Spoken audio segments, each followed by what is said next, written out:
Amin. Mari kita awali. Ya Allah, bismillah sadri wa yassir li amri wa hlul 'uqdatam min lisani yafqahu qawli. Assalamualaikum warahmatullahi wabarakatuh. Alhamdulillahi rabbil alamin. Alhamdulillahilladzi la ya'til hasanata illa minhu. Asyhadu an la ilaha illallah wa asyhadu anna Muhammadan abduhu wa rasuluh. Allahumma salli ala Muhammad wa ali Muhammad kama sallaita ala Ibrahim wa ali Ibrahim innaka Hamidum Majid. Ya itu alhamdulillah. Atas izin Allah, atas kasih sayang Allah, atas rahmat Allah, hari ini kita semuanya diringankan kakinya untuk melangkah ke masjid. Kata guru kami Ustaz Luqmanul Hakim, sesiapa yang memprioritaskan masjid, maka Allah akan memprioritaskannya. Maka semoga dengan langkah kita siang hari ini menuju masjid, kita akan menjadi hamba Allah yang diprioritaskan oleh Allah Subhanahu wa Ta'ala. Dan Imam Ibnu Jauzi mengatakan, orang yang usianya 40 hendaklah ia menyadari bahwa sesungguhnya ketika kita sudah mencapai usia yang ke-40, kita sudah mencapai puncak dan waktunya kita turun. Dan turunnya kita itu pilihannya hanya dua, surga atau neraka. Maka semoga turunnya kita dari usia kita ke 40 atau 50 atau 60 adalah turun yang akan mengantarkan kita kepada kematian yang husnul khotimah. Salawat dan salam semoga senantiasa terlimpah kepada baginda Muhammad sallallahu alaihi wasallam. Semoga hidup kita siang hari ini di masjid ini menjadi wasilah untuk kita semuanya telah mendapatkan pertolongan Allah melalui syafaat baginda Muhammad sallallahu alaihi wasallam. Baik, ibu dan sekalian yang dirahmati Allah, hari ini kita akan belajar. Akan saya awali dari kisah luar biasa, kisah seorang istri dari Nabiullah Ismail alaihi salam. Tidak disebutkan namanya. Perempuan-perempuan di dalam Al-Quran juga banyak yang tidak disebutkan namanya. Yang disebutkan namanya terang hanya seorang perempuan bernama Maryam. Selebihnya menggunakan nama Imra'at Aziz, Imra'at Lut, Imra'at Nuh, Imra'at Fir'aun, Imra'at yang lainnya. Dan istri Nabi Ismail tidak disebutkan namanya. Dalam sebuah hadis sahih yang diriwayatkan oleh Imam Bukhari, Rasulullah SAW menceritakan tentang kisah istri Nabi Ismail alaihi salam. Nabi Ismail yang kita tahu adalah Nabi yang ketika ayahnya bermimpi kemudian memerintah Nabi Ibrahim untuk menyembelih, lalu diganti dengan apa itu? Tumbuh Nabi Ismail menjadi orang yang dewasa. Lalu menikahlah Nabi Ismail dengan seorang perempuan yang tidak disebutkan. Maka Nabi Ibrahim yang menurut salah satu riwayat tinggalnya di Irak. Ibu bisa googling jarak antara Irak dengan Makkah. Tapi Nabi Ibrahim masih menyempatkan waktunya untuk menyambangi putranya Nabi Ismail alaihissalam. Datang Nabi Ibrahim ke Makkah, mengetuk pintu rumah Ismail alaihissalam. Qadarullah ma syaa fa'al. Nabi Ismail tidak berada di rumah. Ia ditemui oleh seorang perempuan. Kemudian Nabi Ibrahim bertanya, wahai perempuan, wahai fulana, di mana Ismail? Ismail sedang keluar untuk mencari nafkah. Lalu Nabi Ibrahim bertanya kepada perempuan ini, wahai fulana, wahai seorang perempuan, wahai anak perempuan, apa kabarmu? Lalu perempuan ini menjawab, nahnu fi dhiqin wa fi syiddatin. Wahai seorang kakek tua, sesungguhnya aku ini dengan suamiku berada dalam keadaan yang sangat sempit, lagi susah, lagi sengsara, lagi kurang makanan, lagi sedih, lagi menderita. Kemudian Nabi Ibrahim berkata, wahai fulana, sampaikan salamku kepada Ismail, sampaikan kepada dia aku berwasiat, tolong sampaikan kepadanya untuk mengganti atabah rumah. Coba ikuti baik, atabah. Kalau ibu mau masuk rumah, di depan pintu itu ada satu ambal-ambalan itu. Biasanya kalau mau ke depan itu, kalau kita sekarang cenderung teras. Kalau rumahnya orang di desa-desa itu sebelum pintu ada apa? Seperti ada unda-undaan kecil itu menuju pintu. Itu namanya asabah. Apa pun namanya bu? Lalu Allahu Akbar walillahil hamd. Nabi Ismail pulang. Beliau merasa ada sesuatu yang terjadi di rumahnya, lalu ia berkata kepada istrinya, wahai istriku, apakah tadi ada seorang tamu yang datang? Iya, lihat cara istrinya berbicara. Siapa yang datang? Yang datang adalah seorang kakek tua, bajunya lusuh, kumuh. Lalu dia bertanya-tanya, kepo, itu bahasanya kita sekarang. Tanya tentang kabar keluarga kita. Lalu apa yang kau jawab, wahai istriku? Aku menjawab, kita dalam keadaan yang susah, lagi payah, lagi menderita, lagi sengsara. Lalu adakah dia menitipkan wasiat kepadamu? Lalu istrinya berkata, iya, dia menitipkan wasiat kepadamu untuk menyampaikan kepadamu, engkau diminta untuk mengganti atabah rumah. Kemudian Nabiullah Ismail alaihissalam berkata, wahai istriku, sesungguhnya yang datang tadi adalah Nabiullah Ibrahim alaihissalam dan dia adalah ayah. Dan wasiatnya untuk mengganti atabah itu adalah dirimu. Maka hari ini juga kata Nabiullah Ismail, aku ceraikan engkau, kembalilah engkau kepada keluarga. Terus bu, apa kira-kira sifat perempuan tadi yang benar? Kurang bersyukur, mengeluh, menyalahkan keadaan. Kemudian ketika melihat Nabiullah Ibrahim, apa tadi perkataannya? Kakek tua, bajunya lusuh, penampilannya nggak rapi. Perempuan ini punya karakter senang memandang rendah siapapun yang dilihat. Maka Nabi Ibrahim berkata, ganti atabahnya, ganti istrimu. Seolah-olah Nabi Ibrahim berkata, aku nggak mau anak turunku dilahirkan dari seorang wanita yang gemar mengeluh. Lagi kalau dia melihat orang lain, pandangannya selalu merendahkan orang lain. Singkat cerita, Nabiullah Ismail alaihissalam menikah lagi dengan seorang perempuan. Lalu Nabi Ibrahim datang lagi dari negerinya, datang menyambangi Ismail. Qadarullah masya'afal, enggak ketemu lagi dengan Nabi Ismail alaihissalam.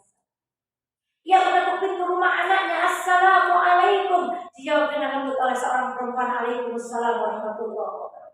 Di mana Ismail? Ismail sedang keluar, wahai fulan, wahai kakek. Ismail sedang keluar mencari nafkah. Kemudian Nabi Ibrahim kembali menanyakan kabarnya, apa kabar wahai kau, fulan? Kemudian dia berkata, nahnu fi khair. Kami dalam keadaan baik, kami dalam keadaan yang sangat lapang, kami dalam keadaan yang mudah.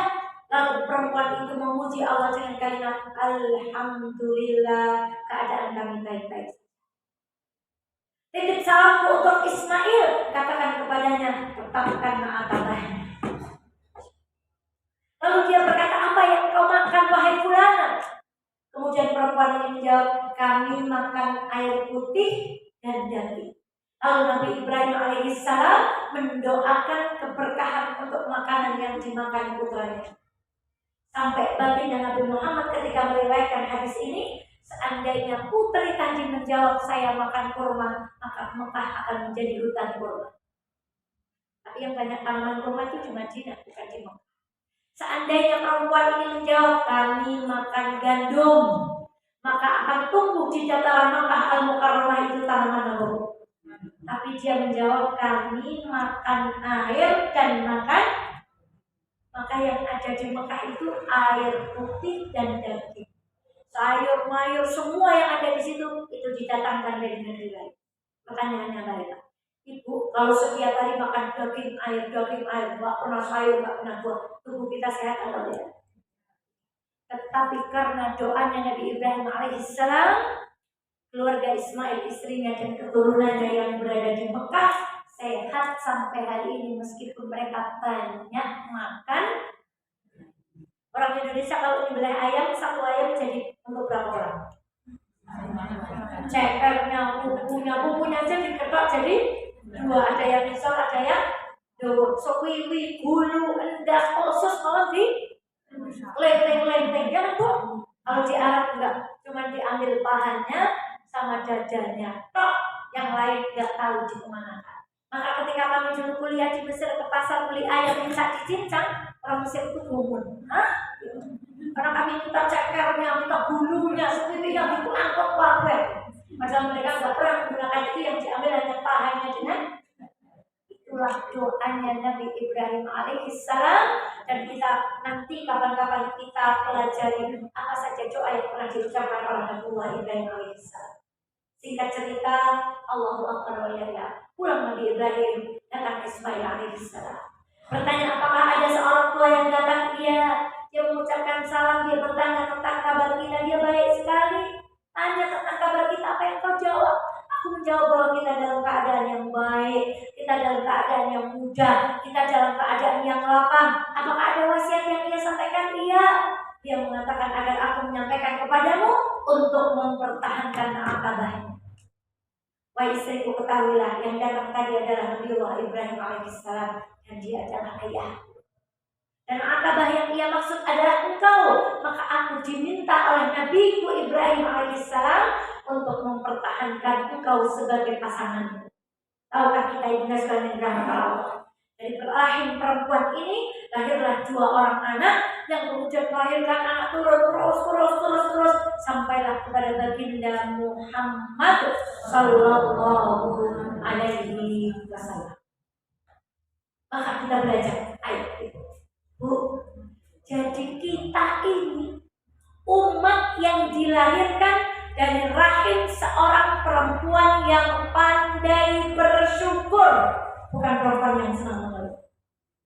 Saya ulang lagi, kita ini umat yang dilahirkan dari seorang perempuan yang lisannya pandai memuji Allah dengan semua nikmat.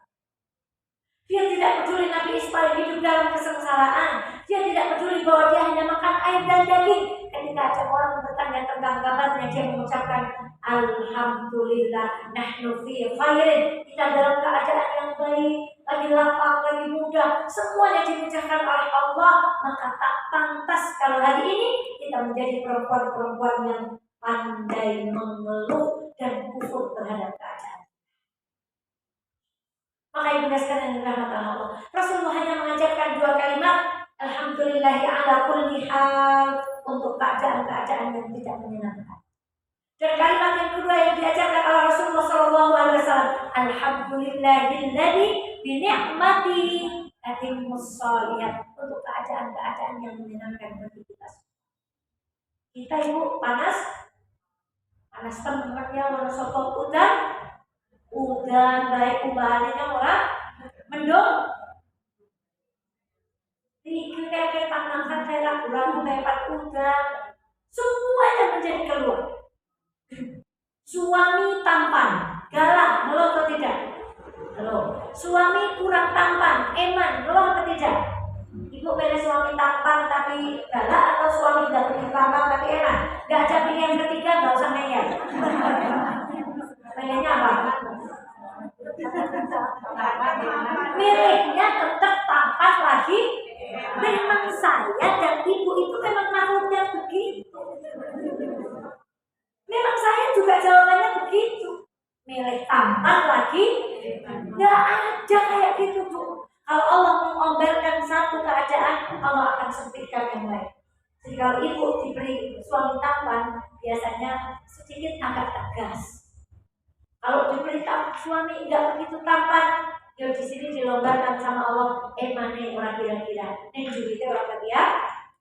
Ini baliknya cuman akeh, ini najane kan? Maka Ustaz Khalil itu mengatakan menurut satu penelitian 75% masalah rumah tangga itu gara-gara nada, Bu. Nada. Cepat sih gitu. Ya cepat berangkat dia. Sudah siap enggak? Nadanya itu cepat sih. Ibunya juga iya sebentar. Enggak gitu. Jawabnya juga gimana? Oh, sabar tuh mungkin itu rumah tangga itu banyak masalahnya gara-gara apa, Bu? Nada. Maka cobalah menjadi perempuan yang pandai mengelola nada. Bu, Bu. Nah, sih kalau ada orang susah Robert, kalau kata sebenarnya orang. Mari kita mencoba mengelola apa, Bu? Kembali ke tadi, kita keturunan perempuan yang pandai apa? Lihat Rasulullah SAW. Kalau kita menjumpai pagi hari tadi aman, gak ada ancaman peluru, gak ada ancaman perampok, gak ada ancaman orang jahat. Kalau kita mendapati makanan untuk kita makan, Ibu tadi pagi sarapan dengan apa? Katanya yang paling Ibu tadi sarapan dengan apa? Kosong, Bu. Sama tempe. Saya katanya ini tempe bacem. Di mana di Wonosobo ada tanaman kedelai? Di mana? Ada pertanian kedelai di mana di Wonosobo? Ada? Adanya apa di Wonosobo? Kubis, kentang, wortel dan seterusnya. Kedelai itu biasanya ditanam di daerah yang punya udara apa? Kenapa ada tempe di meja kita? Allah datangkan kedelai dari daerah panas, kemudian datang ke Wonosobo melalui pedagang, dibeli, dipulang oleh tukang membuat tempe, diolah. Jadi tempe diantarkan rezeki uang ke tangan kita, lalu kita beli tempe, datanglah ke meja makan kita. Ibu, adakah di sini peternakan bandeng? Pindang? Allah datangkan dari daerah sana, kemudian dibawa oleh nelayan. Allah datangkan lagi, kemudian di pasar ikan dibelanjakan, kemudian diolah jadi pindang, dibawa, Bu. Allah berikan rezeki kepada ibu, diantarkan ke meja kita. Maka banyak para ulama mengatakan bukan kita yang mengejar rezeki, tapi rezeki yang mengejar kita. Ada cemawis ke meja makan itu. Coba kalau ibu makan tempe harus nanggur kedelai dulu. Coba kalau ibu mau makan bandeng harus nangkap ke laut dulu. Tidak, sama Allah didekatkan. Ibu dikasih uang untuk membeli itu, dibawa oleh pedagang ke pasar-pasar pagi di Wonosobo. Kurang syukur apalah. Kenapa kita jadi krisis bersyukur? Karena kita menyempitkan makna nikmat. Nikmat itu hanya kita bayangkan kalau kendaraan kita baru, baju kita baru, punya uang untuk pergi umroh, punya uang untuk pergi haji, punya uang untuk beli pakaian baru, dipersempit. Sehingga kita tidak pernah memaknai bahwa berkedipnya mata kita itu adalah nikmat. Berdegupnya jantung kita itu nikmat. Bernafasnya kita tanpa bantuan oksigen, tidurnya kita nggak pakai obat. Berapa banyak saudara kita yang kalau tidur harus didahului minum apa? Kalau bangun tidur sudah diadang obat, mau tidur diadang obat, kita enggak. Tidur nggak pakai obat. Dan kata siapa syukur itu harus menunggu kaya. Menurut saya, Bu, banyak orang diadab oleh Allah dengan kekayaan. Yang lain tidur melentar ngorok, ini masih lembur. Pekerjaannya banyak arsip yang harus diselesaikan. Apakah itu bukan adab dari kadar kekayaan? Banyak orang yang harus lembur siang malam, dan ikutnya bergawe. Jam 8 mangsane sore tokone tutup, sudah cukup. Ada orang yang harus batik tulang lembur, nggak pernah bertemu dengan keluarganya karena dia harus mengurusi bisnisnya yang di sana, nggak ketemu keluarga. Itu ketemu dengan keluarganya. Isu ketemu, awan ketemu, sore ketemu, bengi ketemu. Mana lagi yang kurang kita syukuri? Ibu dan sekalian kita tahu, manusia itu ingin. Dulu sebelum nikah pengen apa? Nikah. Setelah nikah pengen punya apa? Setelah punya anak pengen punya apa? Mantu. Pengen mantunya sing kayak apa? Ganteng, soke, mulai solid, baik, nggak boleh. Lebar punya mantu pengen punya apa? Kalau cucunya sudah lahir, cucunya pengen jadi cucu yang apa? Itu gak ada ujungnya keinginan kita. Sampai kita di liang lahat pun Al-Quran mengatakan masih ada angan-angannya orang yang di liang lahat, pengen kembali ke dunia berbuat amal saleh. Ada ujungnya. Maka kalau kita tidak dek dengan kalimat syukur, kita akan menjadi orang yang kufur. Dan ingat, Manusia yang paling banyak menghuni neraka adalah perempuan, gara-gara dia nggak pandai bersyukur. Kalau suaminya galak ucapkan meskipun meskipun suami saya galak, alhamdulillah ya Allah. Meskipun suaminya penghasilannya sedikit, alhamdulillah. Meskipun suaminya agak pelit, agak semua sih Bu. Meskipun istri saya cerewet, meskipun istri saya kurang bersyukur, kurang apa suami itu? Laki-laki mana yang tahan dengan bau ketek kita selama 24 jam selama bertahun-tahun? Perutnya itu liter berapa sekarang? Liter berapa? Suami kurang syukur apa? Kira-kira kalau suaminya ibu dipasang di etalase masih laku enggak? Masih laku apa enggak suami ibu? Masih diminati enggak? Nah kok masih mau sama ibu? Padahal perutnya sudah liter berapa? Nah, bau ketek ya Bu. Kurang syukur apa suami kita? Tapi kita jadi istrinya, Masya Allah, mengucapkan kalimat Alhamdulillah itu luar biasa sulit Bu. Kalau ini pengajian bapak-bapak, nanti saya akan bilang Pak, kalau punya istri yang kayak istrinya Nabi Ismail yang pertama itu, ganti aja. Itu akabahnya harus diapa? Kalau bapak punya istri yang kedua, bersyukur itu akabahnya harus dipertahankan.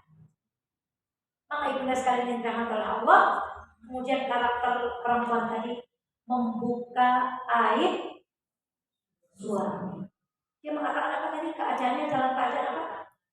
Kekurangan, sempit, lagi sengsara, lagi fisyiddatin wa fi dhiqin, kata perempuan. Kami dalam keadaan yang sempit, lagi sengsara. Masya Allah. Dia membuka aib suaminya. Dia tidak tahu bahwa yang datang itu adalah ayah dari, ingat Bu, ketika kemarin kita ngaji di Alhuda, hunna libasul lakum wa antum libasul lahun. Semakin ibu tidak pandai menutup aib suami, semakin banyak komentar orang luar kepada keluarga kita. Terus membuka aib suami kita tanpa kita sadari. Dan karakter buruk yang dimiliki ketiga yang perempuan ini apa tadi?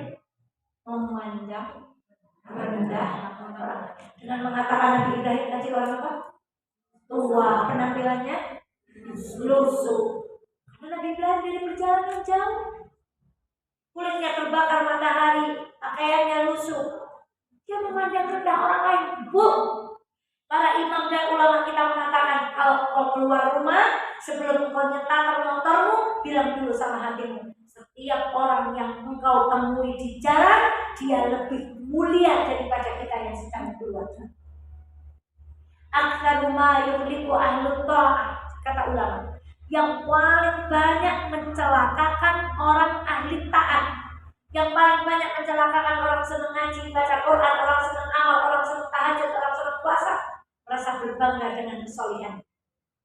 Dan yang paling banyak mencelakakan ahli maksiat, merasa ringan dengan maksiat. Enteng, buktinya Gusti Allah orang apa kata belanja. Yang mau kelambikan kene Gusti Allah orang untuk, yang sembahyang telat Gusti Allah orang untuk, yang orang tahu ngaji Gusti Allah orang untuk, yang amalis sedikit Gusti Allah orang untuk. Paling banyak mencelakakan orang yang bermaksiat adalah menyepelekan maksiatnya, seorang maksiatnya itu hanya dosa. Padahal tidaklah kejadian besar kecuali berawal dari sebelum ibu nyetak motor, sebelum ibu nyetak mobil, sebelum ibu naik pesawat, sebelum ibu membuka pintu rumah ibu yang mewah itu, katakan pada hati kita, setiap orang yang akan ketemu setelah aku melangkahkan kaki ini, dia lebih mulia daripada saya. Sementara istrinya yang kedua, dia pandai bersyukur. Apapun yang terjadi, dia memuji Allah dengan kalimat apa? Alhamdulillah. Kita itu sebenarnya punya sifat nifaq. Sehari 17 kali kita berkata Alhamdulillahi Rabbil Alamin. Sekarang puji bagi Allah Tuhan semesta. Tapi selesai sholat kita ngeluh. Kita tuh nifaq. Ucapannya ini gak sama dengan perbuatan kita setelah sholat. Kita berkata di dalam sholat Alhamdulillahi Rabbil Alamin, setelah sholat ngeluh kepada suami, ngeluh orang tua, ngeluh anak. Istri yang kedua enggak pandai bersyukur. Kemudian dia memandang mulia orang yang dilihatnya Allah. laki-laki yang baik. Dia bertanya loh tentang kabar kita, padahal saya nggak kenal loh. Udah sekarang yang kata dan dia punya karakter menutupi kekurangan, ditutupi. Ibu boleh nggak menceritakan suami? Boleh, pada orang yang tepat untuk meminta nasihat. Tapi kalau ibu salah menceritakan tentang suami kepada orang yang tidak tepat, kalau ibu cerita kepada Fulan, nanti si Fulan akan bercerita tentang sudut pandangnya. Di situ. Maka ibu sekalian yang dirahmati Allah lihatlah. Muhammad bin Ka'ab, siapa itu? Mengatakan kepada kita ada 3 hal yang diberikan oleh Allah kepada orang yang dikehendaki kebaikan kepada. Berapa itu? 3. Apa kata Muhammad bin Ka'ab? Yang pertama, orang yang kata Allah itu baik, hidupnya baik, insya Allah akhiratnya baik, meninggal dengan cara yang baik, dia akan dianugerahi kehidupan yang baik ketika dia memiliki yang pertama adalah ilmu dan taufik untuk mengamalkannya. Jangan diputus hanya ilmu dan taufik untuk sebab banyak orang duduk di majelis ilmu tapi tidak mampu mengamalkan. Itu kenapa? Sekelas Rasulullah Shallallahu Alaihi Wasallam ketika matahari menampakkan sebulan cahaya, doa yang dipanjatkan oleh Rasulullah adalah Allahumma inni as'aluka. Kelas Nabi minta ilmu itu bermanfaat. Bagaimana dengan kita? Kadang sudah berapa kali ganti buku agenda. Jangankan mengamalkan, materi kemarin aja ditanya hari ini. Sekelas Nabi minta ilmu yang bermanfaat. Lah kita gimana? Sudah berapa kali ganti buku agenda? Itu lembaran kita ganti lembaran kemarin itu lupa. Belum lagi kalau ngaji begini nyetak motor jatuh 10%. Lewat toko baju ngiling-ngiling iklan ini apik jatuh lagi 20%. Lewat toko makanan ya Allah kayaknya enak temen ya jatuh lagi 30%. Tekan rumah dari berapa persen? Kalau ibu sekarang cari ilmu hanya konten, ibu nggak usah datang ke masjid ini. Ibu tinggal googling, buka YouTube, ibu mau cari materi tentang apa?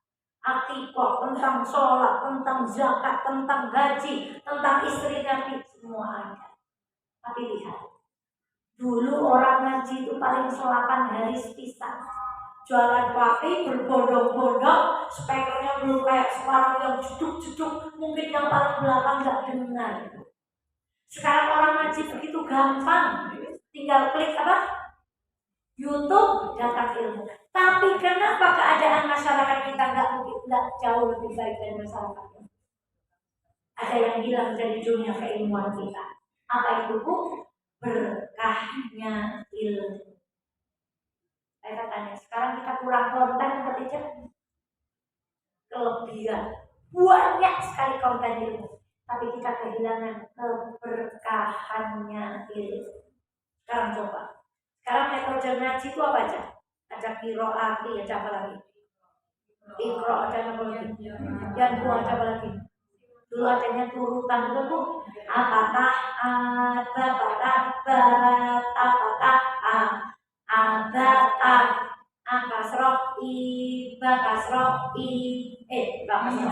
bakasroh i, takasroh i, dibaca.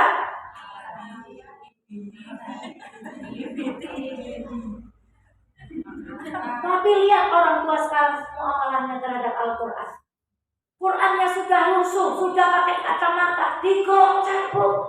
Macam a'udzubillahi. Kita ada qiraat, ada yang buka, ada iqra, ada kibar. Itu jauhnya kita sekarang dengan Quran. Kalaupun sekarang kita senang baca Quran, tapi cuma baca, nilainya begitu jauh. Dulu orang terhadap ilmu, masya Allah, nek ajenas, aku kalau buka, sangu nopo, jangan dia itu langsung angkai, duitnya disuruh-suruh sendiri. Engkau Zaman kula cilik ngaji tampane takir, duyune takir, godhong gedang dipencok, segar, tahu, emi, lodeh, lombok. Nek wonten unduk niku unduke terus separuh. Nek mboten malah nduk sisi dibagi. Niku cah cilik-cilik tapi takir niku senenge. Tapi itu menjadi makanan yang berkah. Sekarang ibu ngaji juga saya ingat jelek. Masya Allah. Kiwi ini Selandia Baru bukan apa. Anggur impor Shanghai. Jeruk mau ibu. Ada yang hilang keberkahan ilmu kita. Maka kenapa kita duduk di majelis taklim padahal di rumah bisa nyimak lewat itu? Barangkali jalannya ibu tadi dari rumah ngenteni angkot, muter motor, kolong bensin, kalau itu yang bikin Allah ridho. Ibu jempali kan begitu ini komen bisa ngaji yang kudu nyiapkan makanan pukul 11 untuk suami. Sebab saya setelah duhur mau anaknya dikondisikan cepat mandi, cepat cepat pulang. Berkali harap isi ngaji. Jauh terus makan mau ikutian. Mbak kita bismillah mau ngaji.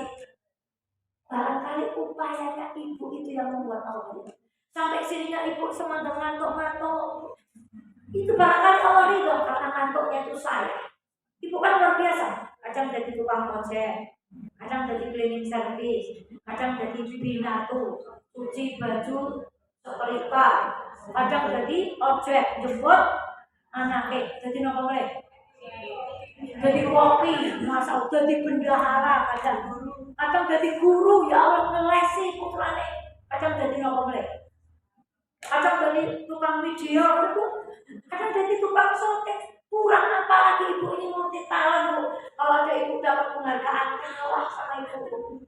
Nyapu tayang, jangan tayang, masak tayang, ngocek tayang, belanja tayang, jekel cowek tayang, dijatuh tayang jadi MC pengajian tadi jadi pengurus tayang bu.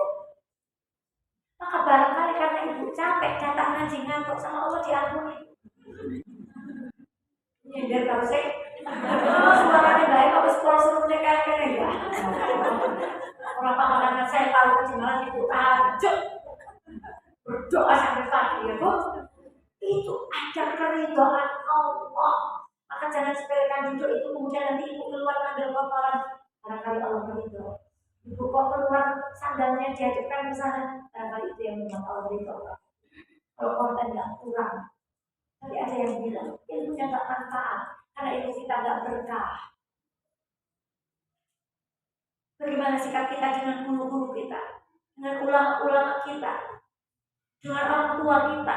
Mungkin itu yang membuat kita kehilangan berkah ilmu.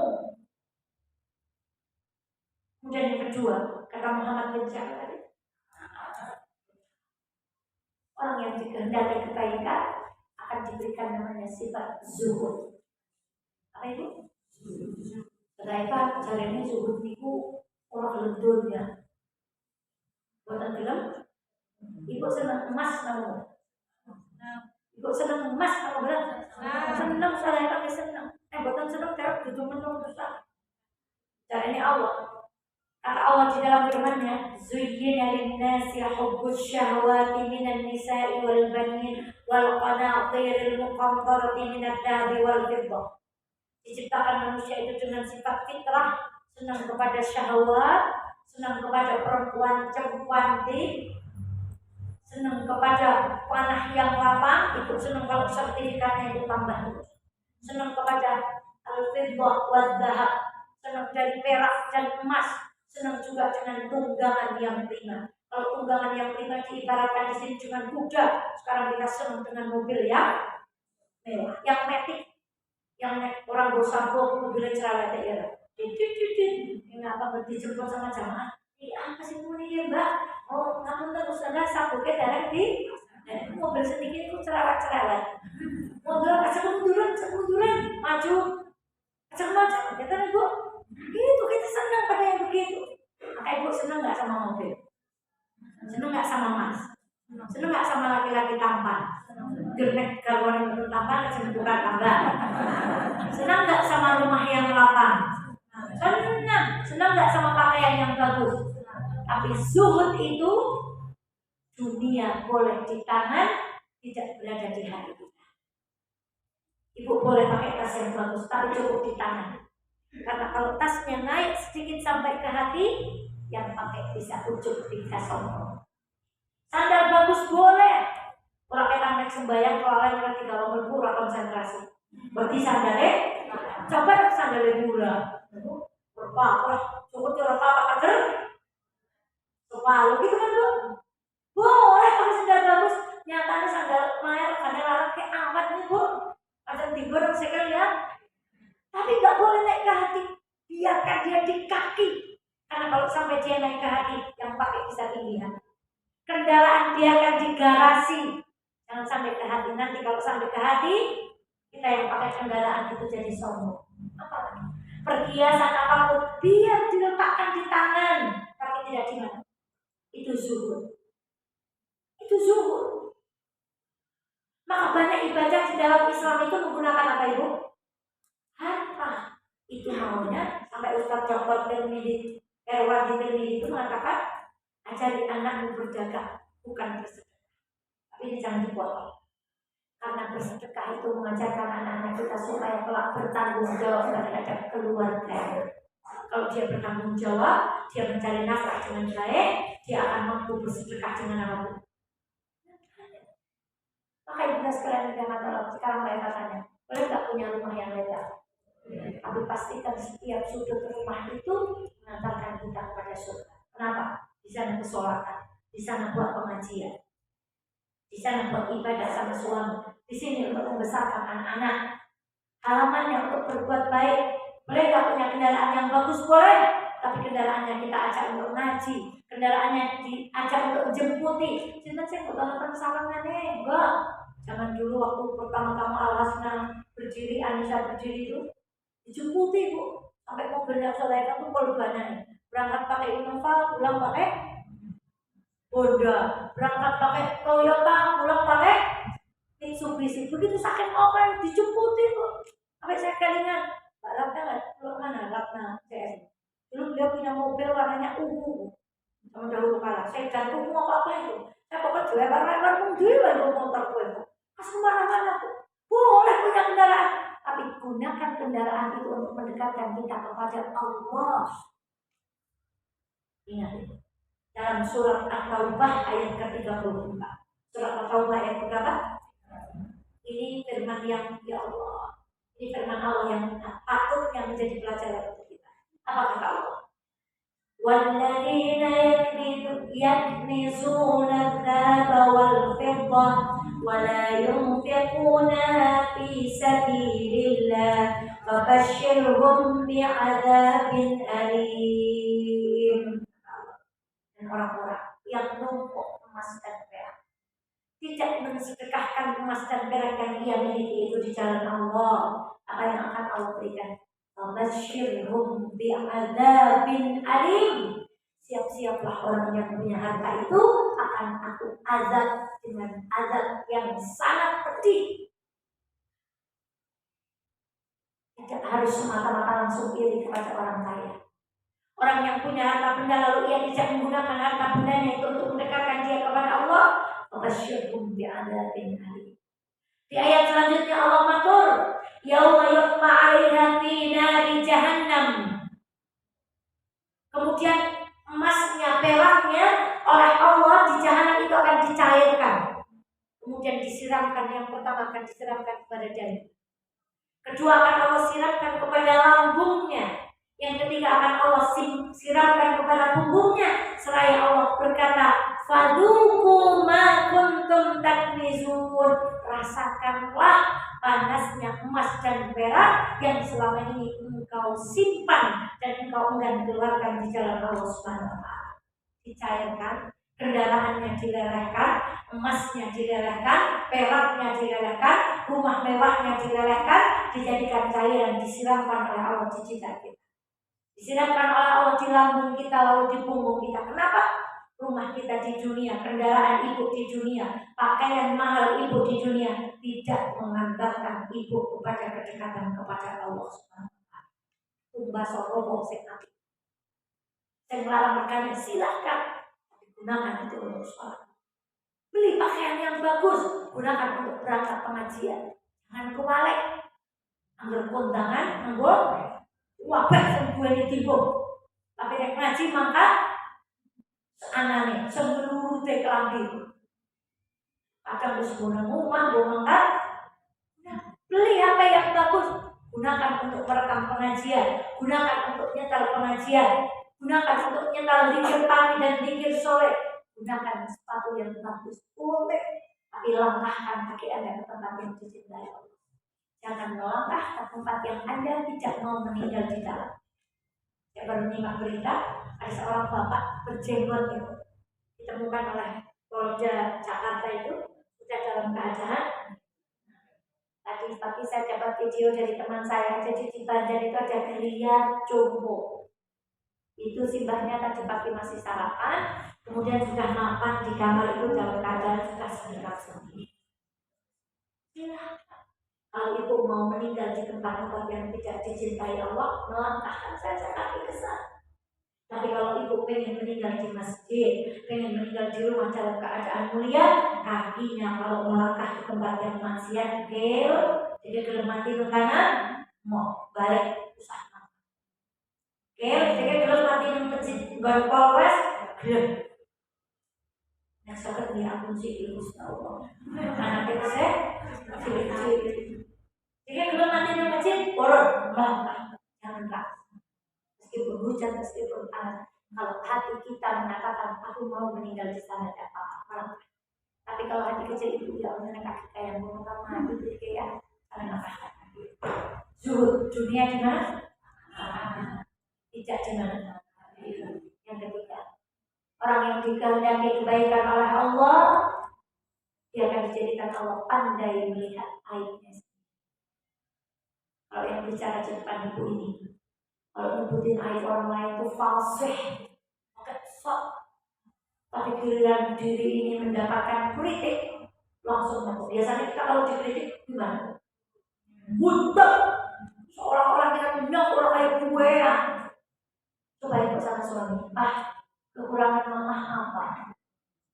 Lalu kakaknya bilang kekurangan mama tuh ini. Tertarik ibu kalau mana? Langsung berbuka kamar, tertarik. Orang menghargai teman mama itu kayak dia cari apa kekurangan mama. Baru dimulai sama suami saya kemarin. Bunda, kenapa ya? Kadang disuruh ayah beli pempes lekang, angka orang mantap. Mulutnya masih mau jawab. Kalau pempes lekang tuh nggak praktis ya, lebih praktis ya. Kata suami saya, gari kontu kutok lebaran lagi goker apa berarti bunda itu taat sama ayah. Kira-kira itu digituin sama suami gimana? Urusan pempes gitu ya bu. Masya Allah bu, kita bisa menumpang lihat ayah kita, pasti senang lihat ayah suami. Itu kenapa di hari Arafah kemarin, ayah ngajak ibu untuk wukuf bersama dengan saudara-saudara kita yang wukuf di Makassar. Karena wukuf itu adalah momen untuk kita membuka aib kita sendiri. Kita nyongkar, hubungan, mandang boleh. Nek ngaji, mandang karuman tuh. Kelalaian. Ngaji mandang ini kelalaian. Kalau boleh buat nek amal boleh pecahan yang paling. Ibu jangan tersinggung jika ada kesamaan peristiwa tempat dan nama itu hanya fiktif belaka. Kalau bojo mandang cerewet, nah ini cok mandang dulu. Kalau orang tua cok semau, kalau tangganya cok iri, kalau kanca sepengajian cok hasut. Maka pengajian itu adalah momen untuk kita cari air. Kita itu bukan sedang nambah pahala sekarang. Kita itu sedang memperbaiki. Pagi-pagi sudah berbuat dosa apa, siang sudah berbuat apa. Jam ini kita duduk di sini berharap Allah mengampuni dosa kita dari pagi ini sampai kita ngaji. Ngaji itu untuk metani air. Itu wukuf. Saya punya catatan wukuf 2018. Saya baca dengan suami. Waktu itu nangis di sana. Begitu kemarin wukuf saya tulis lagi, masih sama. Keburukannya tuh masih persis. melihat diri kita sendiri, kita akan sadar sebenarnya hari-hari kita tuh nggak ada progres. Egen hubungan egen baik. Orang manut karo bojo egen orang manut baik.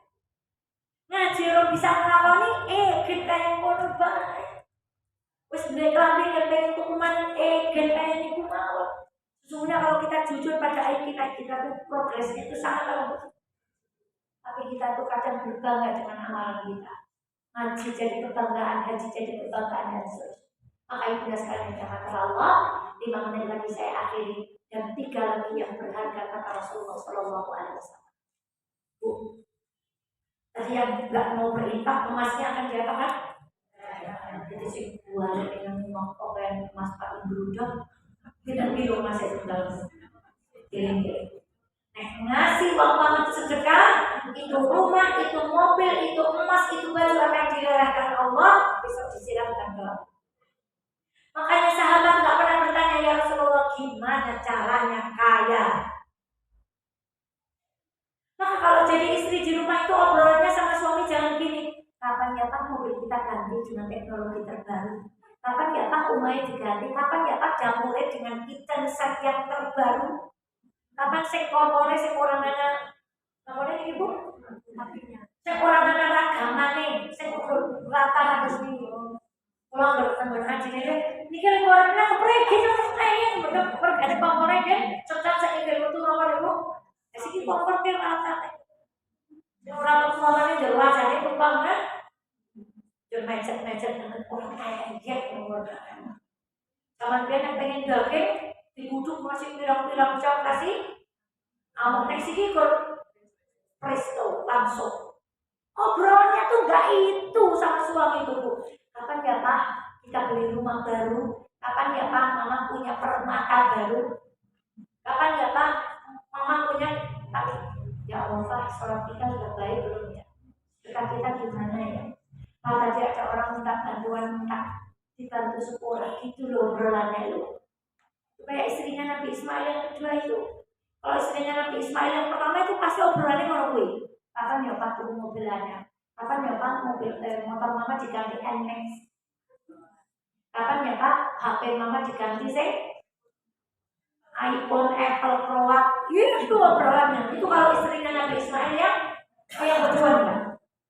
Kapan ya? Papa nggak usah beliin baju deh, Mama masih banyak kok. Papa nggak usah beliin aku emas buat nabung aja besok untuk mengurangi orang tua kita. Suami kayak gitu bu, kalau jadi fotokopi yang banyak.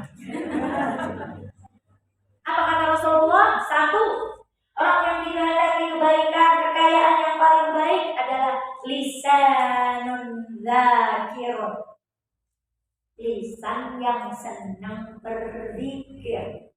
Tadi saya dari Garo, saya punya dosa bu. Dilalah anaknya tuh keburu-buru makan Anissa, sholat zuhur bapak dia khusus. Pilih suratan favorit. Inna ampaina kale kul huwallahu ya Allah ngampun buat sengaja pun tinggal sejamaah alasan. Yang sholat bapak dia khusus. Semandan juntak-juntik. Maka tadi saya berangkatnya tatar motor jeglek itu bu, langsung Allahu Akbar. Saya hafalkan bacaan sholat dari takbir 4 rakaat, nggak tahu tadi berakhirnya sampai di mana. Saya merasa sholat haji saya, ya Allah ya Pak mau pulang haji kok sholatnya kayak ngomongin orang tentang ayat Quran hadis kok sholatnya menunjukkan kak uang, kak pas, kak magic. Saya baca di sholat, saya ulang bukan maksudnya saya sholat sambil berkendara. Saya berusaha sepanjang naik motor saya dikit. Kemudian yang kedua kata Rasulullah, wa qalbun syakir, hati yang pandai. Kalau sebelum nikah itu rumusnya karena, setelah nikah rumusnya meskipun. Karena kamu tampan, aku mau jadi istri. Karena kamu kaya, aku terima lamaran. Karena kamu suami Apple, saya siap menjadi pendamping. Tapi begitu nikah ternyata pas-pasan. Maka meskipun sebelum nikah, karena setelah menikah meskipun. Tulis besar-besar di rumah kita yang terakhir sebagai penutup kajian kita, wa zaujatun Dan orang yang diberikan kenikmatan dan kekayaan yang sesungguhnya adalah orang yang diberikan zaujatun mu'minatun tu'inuhu ala amri dinih, dan istri yang beriman yang membantu suami dalam perkara agama. Jadi ibu, ayo kita jadi kekayaan bagi suami kita. Tandanya apa? Ngerewangi urusan akhirat mas bojo. Jangan lupa sedekah. Ibu, satu. Kalau mau Jumatan, ibu cek suami ibu. Papa? Ya mas. Bawa uang berapa? 2.000. Malu pak sama Allah. Apelnya mama aja apel perwak papa amale. Kalau ibu ambilkan uang, Pak Soekarno-Hatta pakai peci, kalau tak ke Jumatan, besok ketemu lagi di akhir. Suaminya mau ngaji bawa amal berapa Pak? 5.000, enggak level. Masa istrinya cantik kayak ini, Papa amale 5.000. Ambilkan uang 50.000, ini nanti titip ya Pak, masukkan kotak. Jadi PR-nya itu aja. Kalau mau Jumatan, dicek amalnya suami. Kira-kira beliau niat mau nyemplung berapa hujan itu. Bu, hujan perbaiki apa tadi? Nada bicara. Jadi nanti bonus ini saya kawan itu rumah, Papa, I love you.